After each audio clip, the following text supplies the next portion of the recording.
దగ్గర ఉన్నారు. గౌరవనీయులైన ముఖ్యమంత్రి గారు,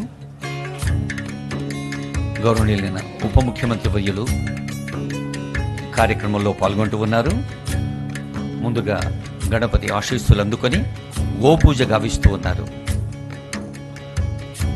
పరోపకారాయ ఫలంతి వృక్షః, పరోపకారాయ దుహంతి గవః, పరోపకారాయ వహంతి నద్యః, పరోపకారార్థమిదం శరీరం అన్నది వేదోక్తి. నది ఎవరి కోసం పారుతుంది? మానవాళి కోసం. ఆవులు ఎవరి కోసం పాలిస్తాయి? మన కోసం. చెట్లు ఎవరి కోసం గాలినిస్తాయి, పూలనిస్తాయి, ఫలాలనిస్తాయి? మన కోసం. మరి మనం కేవలం మన కోసమే కాకుండా మన పక్కవారి కోసం కూడా స్పందించాలి, సాయం అందించాలి అనేదే ఈ పరోపకార సూక్తి. మరి వృక్షో రక్షతి రక్షితః, చెట్టును మనం రక్షిస్తే చెట్లు మనం రక్షిస్తాయి. అలాగే గావో రక్షతి రక్షితః, ఆవుల్ని కూడా మనం రక్షించాలి, నదుల్ని కూడా రక్షించాలి, ప్రకృతి యావత్తును రక్షించాలి. మన భవిష్యత్ తరాల కోసం, మన పిల్లల కోసం, పిల్లల పిల్లల కోసం ఆరోగ్యాన్ని అందించాలి అంటే ప్రకృతి సమతుల్యంగా ఉండాలి. ఆ ప్రకృతిలో భాగమే మరి గ్లోబల్ డెస్టినేషన్గా హైదరాబాద్ నగరాన్ని మారుస్తూ తెలంగాణను ఒక విశ్వ అనుసంధానం చేస్తూ ముఖ్యమంత్రి గారు, ఉప ముఖ్యమంత్రి గారు రిలీజ్ చేసిన గ్లోబల్ డాక్యుమెంట్ మనకు తెలుసు. కోర్ అర్బన్ ఏరియా హైదరాబాద్ మహానగరం, అలాగే peri urban rural agriculture area అంటూ ఈ కోర్ అర్బన్లో కూడా ప్రకృతి మనకిచ్చిన వరం మూసీ నది. ఈ మూసీని ఒక పరిశుభ్రమైన నీళ్లతో ప్రవహించేలా చేయటమే సంకల్పం. ఆ సంకల్పానికి అటు గణపతిని, ఇటు గోమాతను పూజిస్తూ, అలాగే వీరభద్రుని పాదాలు కూడా ఉన్నాయి. వీరభద్రుని పాదాల చెంత పూజ సలిపి ఆ ఆలయం లోపలికి వెళతారు. ఉజ్జయిని సద్ధర్మ పీఠ పాలిత మచిలేశ్వర వీరభద్రస్వామి దేవస్థానంలోకి వెళ్తారు ముఖ్యమంత్రి గారు, ఉప ముఖ్యమంత్రి గారు.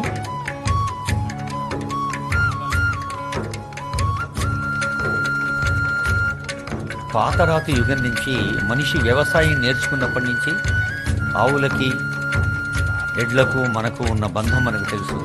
మనం ఎడ్ల పొలాల పూజ చేసినప్పుడు కూడా మనం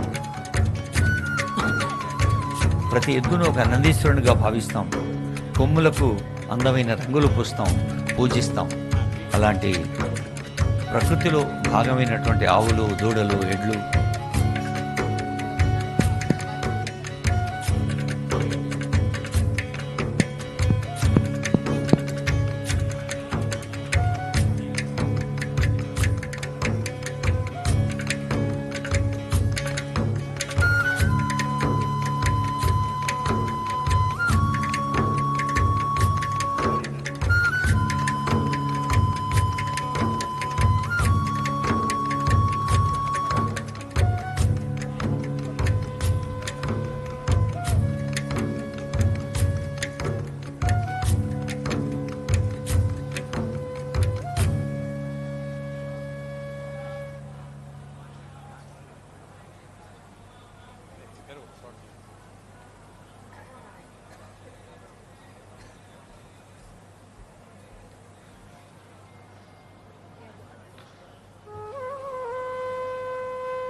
తెర మీద చూస్తూ ఉన్నాం. గౌరవనీయులైన ముఖ్యమంత్రి వర్యులు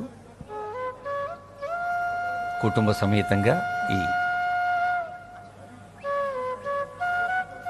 కార్యక్రమంలో పాల్గొంటూ ఉన్నారు.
मधुत्तामुदारां तां पद्मिनीं